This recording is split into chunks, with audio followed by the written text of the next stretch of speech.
ఓం నమో భగవతే వాసుదేవాయ. వసుదేవసుతం దేవం కంసచాణూరమర్దనం దేవకీ పరమానందం కృష్ణం వందే జగద్గురుం. ధర్మమూలాలా దైవమూలాలా, ధర్మమూలాలా దైవమూలాలా. నిర్మితమతడే కాని నేనేమి ఎరగను, నేనేమి ఎరగను. ధర్మమూలాలా దైవమూలాలా. పుట్టించేడివాడు హరి, పుట్టెడివాడను నేను. పుట్టించేటివాడు హరి, పుట్టెడివాడను నేను. నెట్టన ఉన్న పనులు నేనెరగను, నెట్టన ఉన్న పనులు నేనెరగను. వెట్టివాడను నేనింతే, విష్ణుడు నాకు ఏలికే. వెట్టివాడను నేనింతే, విష్ణుడు నాకు ఏలికే. చుట్టను నడుమంత్రాల శుద్ధులు ఎరగను, చుట్టను నడుమంత్రాల శుద్ధులు ఎరగను. ధర్మమూలాలా దైవమూలాలా, ధర్మమూలాలా దైవమూలాలా. ఆత్మబంధువులారా, భగవద్భక్తులారా, అన్నమాచార్యుడు రాసినటువంటి ఈ కీర్తన మనం విన్నట్లయితే ఏది ధర్మము, ఏది అధర్మము, ఏది కూడా నేను ఎరగను అని ఒక జీవి పరంగా చెప్పుకుంటున్నటువంటి కీర్తన అన్నమాచార్యుడు.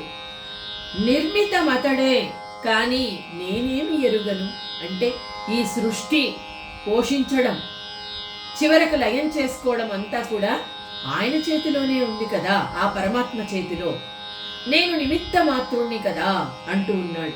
పుట్టించేటి వాడు హరి, పుట్టెడి వాడను నేను.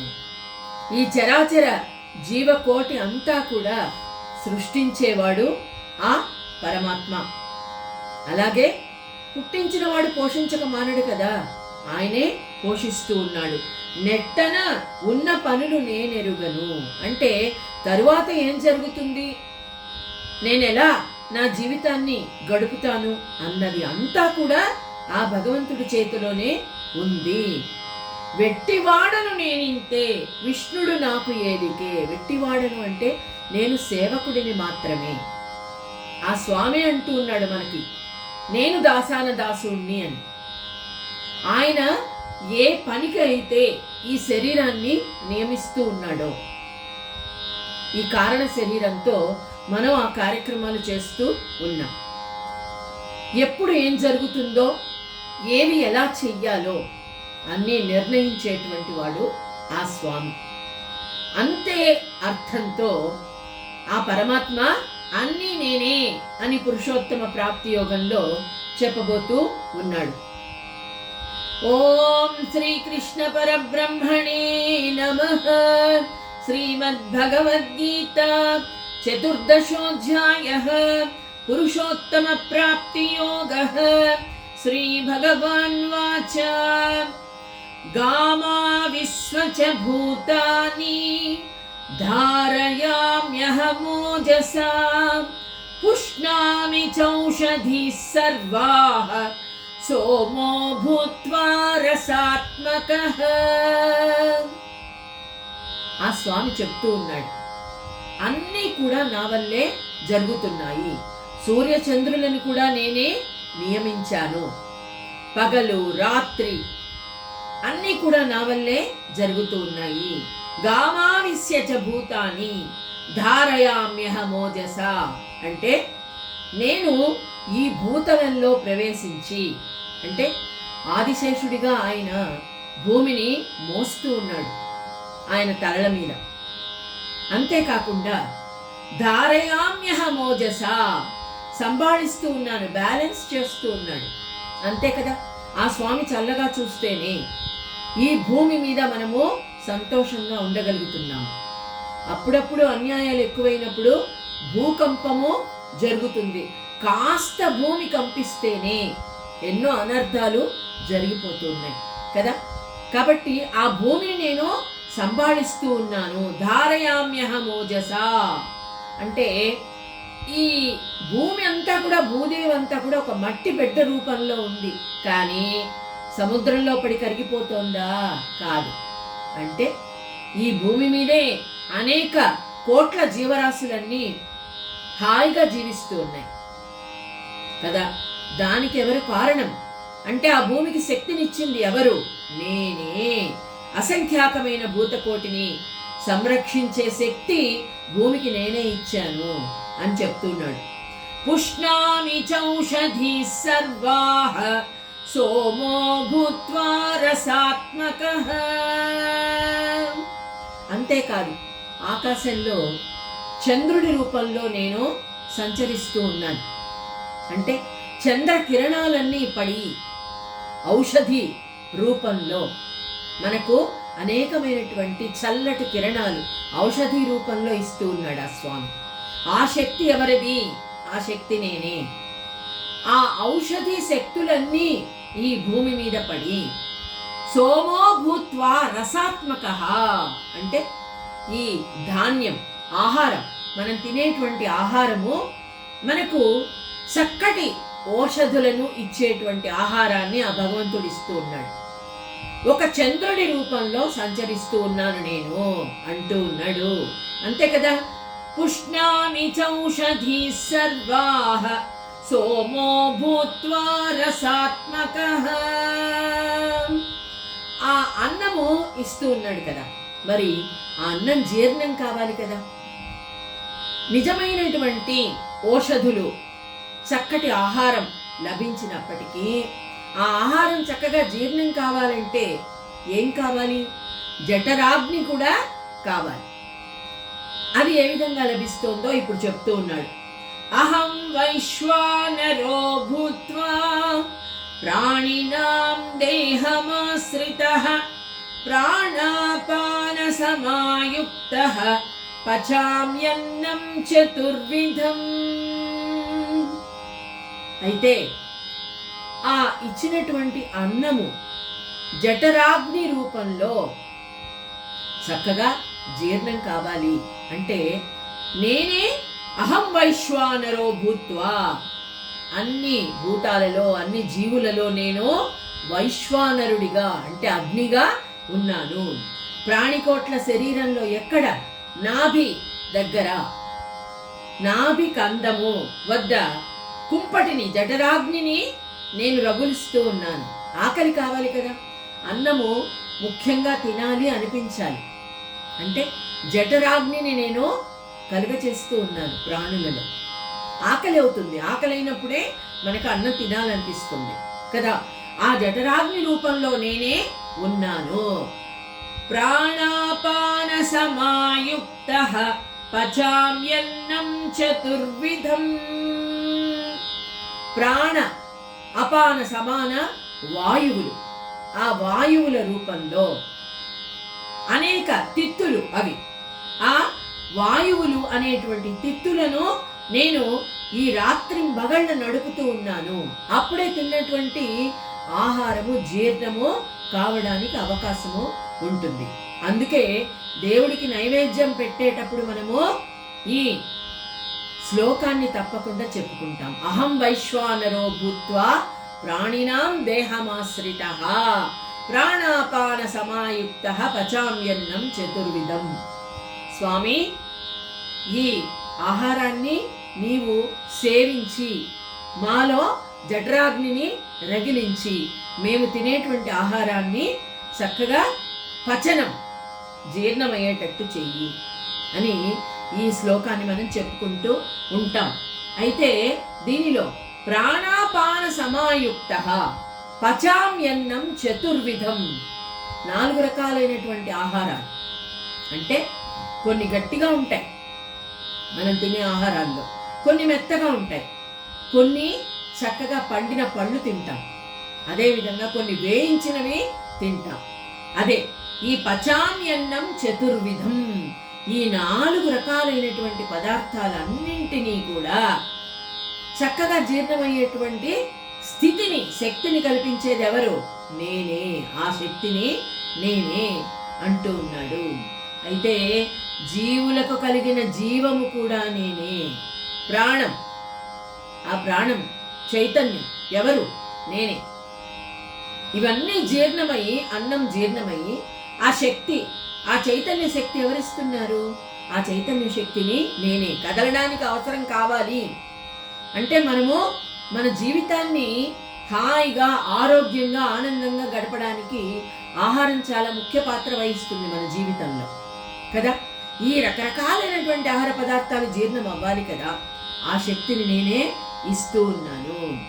అంతేకాదు, అయితే మనమంతా అడగొచ్చు ఆ స్వామిని, మరి అన్నీ నీవే ఆహారం ఇస్తూ ఉన్నావు, నువ్వే పోషిస్తూ ఉన్నావు, మరి కొంతమంది చక్కగా ఉన్నారు, ఆరోగ్యంగా ఉన్నారు, కొంతమంది సుఖంగా ఉన్నారు, కొంతమంది దుఃఖంగా ఉన్నారు, మరి ఇదేమిటి స్వామి అని మీకు అనుమానము రావచ్చు.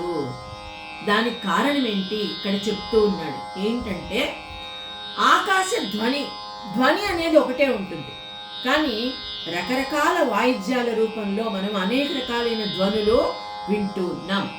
అదేవిధంగా ఇక్కడ సూర్యుడు లిప్తంగా ఉంటాడు, అందరికీ దూరంగా ఉంటాడు, కానీ మనకు కావలసినటువంటి వెలుగిస్తూ ఉన్నాడు. దేనిలో కూడా ఆయన మునిగిపోడు. అదేవిధంగా భగవంతుడు కూడా అనేకమైనటువంటి వ్యవహారాలలో ఉంటూ మనకు అనేక విధాలైనటువంటి ఉపయోగాలు ఇస్తూ ఉన్నాడు. కొంతమంది ఎందుకు దుఃఖంగా ఉంటున్నారు, కొంతమంది సుఖంగా ఎందుకు ఉంటున్నారు అంటే ఇక్కడ వేసే బీజం బట్టి, విత్తనము బట్టి అనేక రకాలైనటువంటి వృక్షాలు మనకు దొరుకుతూ ఉన్నాయి. అంతే కదా. మామిడి పిలక వల్ల మనకు మామిడి చెట్టు వస్తుంది. అలాగే ఒక్కొక్క బీజాన్ని బట్టి ఆహార ధాన్యం, బియ్యము కావచ్చు, గోధుమలు కావచ్చు, అనేకమైనటువంటి ధాన్యాలు, ఏ బీజం నాటితే అదే ధాన్యం మనకి దొరుకుతుంది కదా. అదేవిధంగా చేసుకున్న కర్మల బట్టి కొంతమంది పుణ్యాత్ములు ఉంటారు, వారి కడుపున మళ్ళీ వాళ్ళు చేసే పుణ్య కార్యాల వల్ల వాళ్ళ సంతానం కూడా కలుగుతుంది. మా నాయనమ్మ అంటూ ఉండేవాళ్ళు, విత్తొకటి వేస్తే చెట్టొకటి మొలుస్తుందా అని. అంటే మన పూర్వజన్మ సంస్కారం బట్టి, మన పుణ్య పాపాల బట్టి, నువ్వు చేసుకున్నటువంటి కార్యాల బట్టి, కర్మల బట్టి నీకు మంచి సంతానము కలుగుతుంది. అంతే కదా. పుణ్యాత్ముడైతే దేనిలో వ్యవహారాలలో లిప్తుడు కాకుండా తన పని తను చేసుకుంటూ హాయిగా ఇతరులకు తన వల్ల ఉపయోగము ఏదైనా ఉంటే దానిని కూడా నిర్వహిస్తూ ఎవరైతే ఉంటారో వాళ్ళు చక్కగా తమ జీవితాన్ని గడుపుతారు. అలాగే వారు సుఖంగా ఉంటారు. మరి దుఃఖంగా ఎవరు ఉంటారు అంటే ఇక్కడ మూర్ఖులు ఏ విధంగా ఉంటారంటే చూడండి, ఒక తాడు ఉంది, ఆ తాడుని చూసి మూర్ఖులు ఏమనుకుంటారు? అది సర్పంగా భావిస్తారు. ఒక మణిహారాన్నే చూసి మూర్ఖుడు సర్పంగా భావించవచ్చు, తెలివైన వాడు నిజంగా దాన్ని హారంగా భావించవచ్చు. అయితే స్వాతి నక్షత్ర జలము ముత్యపు చిప్పలో పడినట్లయితే అది స్వాతి ముత్యంగా మారిపోతుంది. అదే ఒక సర్ప శరీరాన్ని ప్రవేశిస్తుంది అనుకోండి, ఒక సర్పము ముత్యపు చిప్పలో పడినటువంటి ఆ స్వాతి ముత్యంలో పడినటువంటి జలాన్ని అది సేవించింది అనుకోండి, అది విషం అవుతుంది. కాబట్టి ఇక్కడ సర్ప శరీరాన్ని ప్రవేశిస్తే అది విషమగురీతిని. నేను జ్ఞానులకు సుఖాన్ని ఇస్తాను, అజ్ఞానులకు దుఃఖాన్ని ఇస్తాను అని చెప్తున్నాడు. సర్వస్య చాహం హృది సన్నివిష్టో మత్త స్మృతి జ్ఞానమపోహనంచ వేదైశ్చ సర్వైరహమేవ వేద్యో వేదాంత కృద్వేద విదేవజాహం. సర్వస్య చాహం హృది సన్నివిష్టో.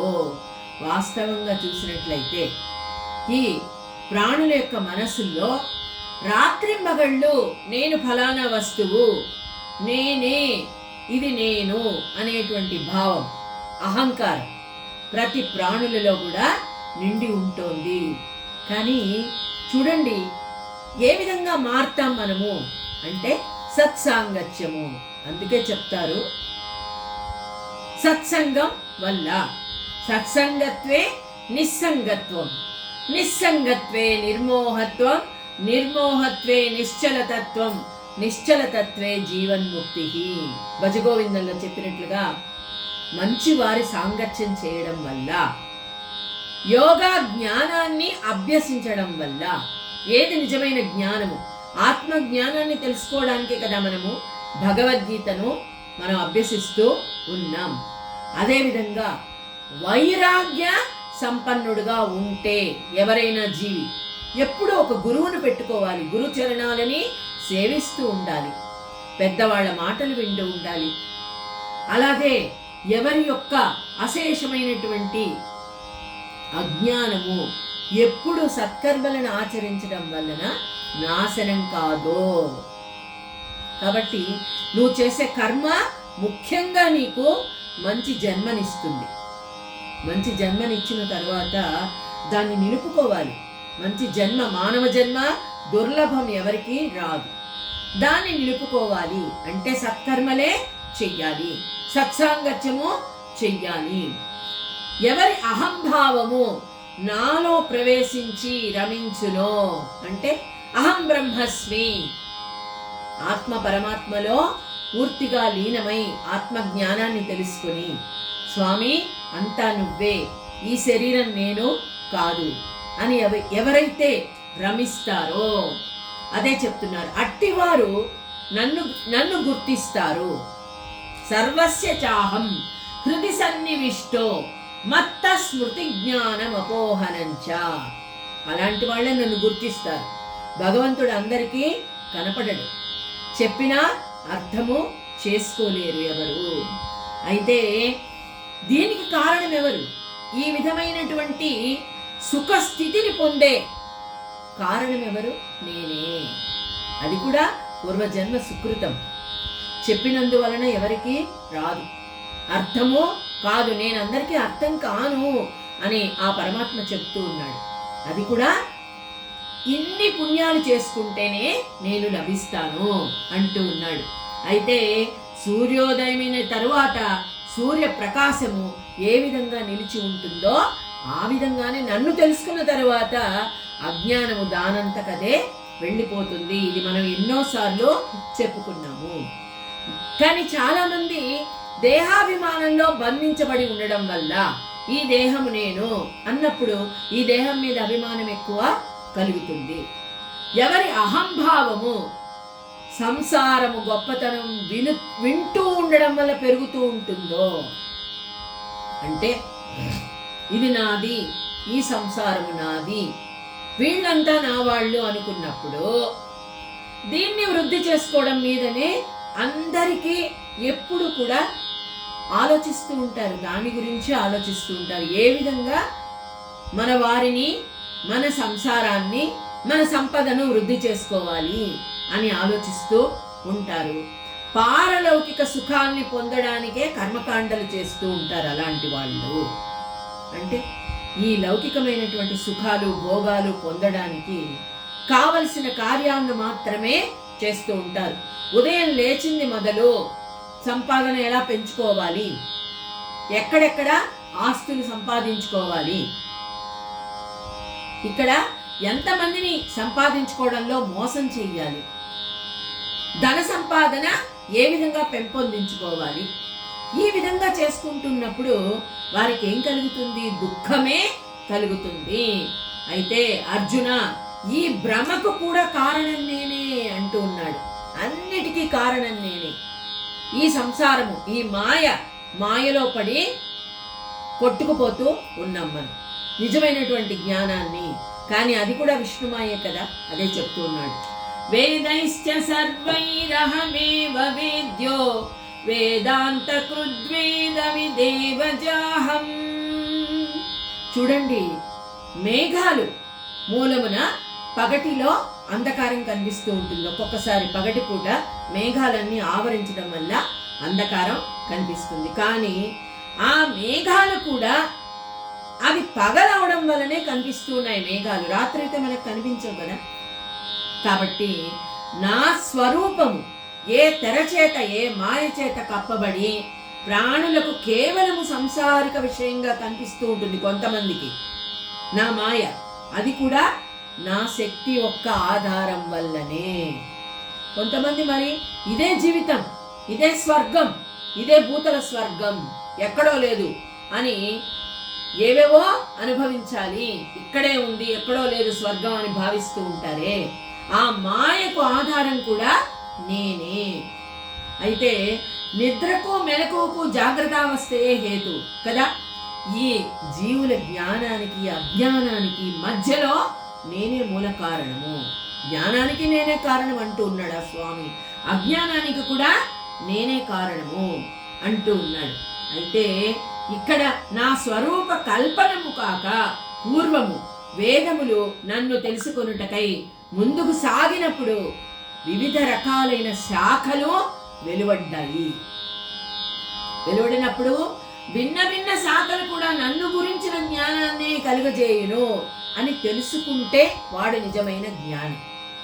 వేదాలలో అనేక శాఖలు ఉద్భవించాయి, కానీ ఎన్ని శాఖలు ఉద్భవించినా ఆ పరమాత్మను తెలుసుకోవడానికే అన్ని శాఖలు కూడా అని ఎవరైతే తెలుసుకుంటారో వాడే నిజమైనటువంటి జ్ఞాని. గాలి సుగంధ సహితముగా ఆకాశమునందు లీనమగు రీతిని శబ్ద సహితముగా శృతులు కూడా అహం బ్రహ్మస్మి అనే సిద్ధాంతంలోనే లీనమైపోతాయి. జ్ఞానము నెరిగిన వాడు కూడా నేనే, నిద్ర లేచిన తర్వాత కూడా, నిద్ర పోయే ముందు, నిద్ర లేచిన తర్వాత కూడా అన్నీ నేనే అని తెలుసుకుంటాడు. అప్పుడు నిద్రపోయినా ఒకటే, మేలుకున్నా ఒకటే. కానీ మనమంతా ఎలా ఉన్నాము? నిద్రపోతున్నా వారిగానే ఉన్నాం, అజ్ఞానంలోనే ఉన్నాం. అంటే స్వప్నం, ఇదంతా స్వప్నము అని మనం గ్రహించడం లేదు. ఈ మనం చూసేటువంటి ప్రపంచము, కనిపించేటువంటి ప్రకృతి, సుఖాలు, భోగాలు ఇవన్నీ కూడా స్వప్నంతో సమానము. మెలకు వస్తే ఏది కూడా నిజం కాదు కదా. మన స్వప్నంలో అనేక రకాలైనటువంటి దృశ్యాలు చూస్తూ ఉన్నాం, అనేక మందిని చూస్తూ ఉన్నాం. కానీ మేలుకున్న తర్వాత చాలా గుర్తు కూడా ఉండవు మనకి కదా. మిథ్య. కానీ అదే అజ్ఞానంతో మనము ఈ జీవితాన్ని కొనసాగిస్తూ ఉన్నాము. కాబట్టి ఇక్కడ చూడండి, తనతో పాటు ఈ విశ్వమునంతను దొంగిలించుకుపోయిన దొంగ యొక్క జాడ తీయుట ఎటుల సంభవమగును. కాబట్టి ఏకమైన తర్వాత ఏది కూడా వేరే కాదు. కేవల స్వరూపి యొక్క బ్రహ్మము జడము అజడములను అన్నింటినీ వ్యాప్తమనర్చినప్పుడు ఈ ఉపాధి అనేది కూడా లీనమైపోతుంది. ఆత్మ పరమాత్మలో లీనమైపోయిన తర్వాత ఏది శరీరము, ఎవరు నువ్వు, ఎవరు నేను, ఎవరు వీరు, ఎవరు బంధువులు, ఎవరు తనవారు, ఎవరు వేరేవారు, ఈ భేదము అన్నది లీనమైపోతుంది. శబ్దంలో లీనమైపోయినట్టు, అలాగే మట్టిలో, వాయువులో, చైతన్యము వాయువులో, ఉష్ణము అగ్నిలో. ఈ శరీరం నశించిపోయిన తర్వాత ఇక భేదం అనేది ఎక్కడ ఉంటుంది? ఎక్కడా ఉండదు. అదే ఇక్కడ చెప్తూ ఉన్నాడు ఆ స్వామి. కాబట్టి మహారాజా, ఇక్కడ అర్జునుడు కృష్ణ భగవానుడితో, సరే నువ్వు ఇవన్నీ చెప్పావు స్వామి, అయితే మీ ఉపాధి రహిత స్వరూపాన్ని గురించి అది కూడా చెప్పు. ఉపాధి రహిత, ఉపాధి అంటే ఈ శరీరం మనకు ఒక ఉపాధి. ఉపాధి రహిత స్వరూపం కూడా నీది నాకు తెలియాలి కదా, అన్నిట్లో నేనే ఉన్నానంటున్నావు, మరి ఉపాధి రహిత స్వరూపం ఏది అని అడుగుతూ ఉన్నాడు. రేపటి రోజు ఆ స్వామి ఏం చెప్పబోతాడో మనం తెలుసుకుందాం. ఓం శ్రీకృష్ణ పరబ్రహ్మణే నమః.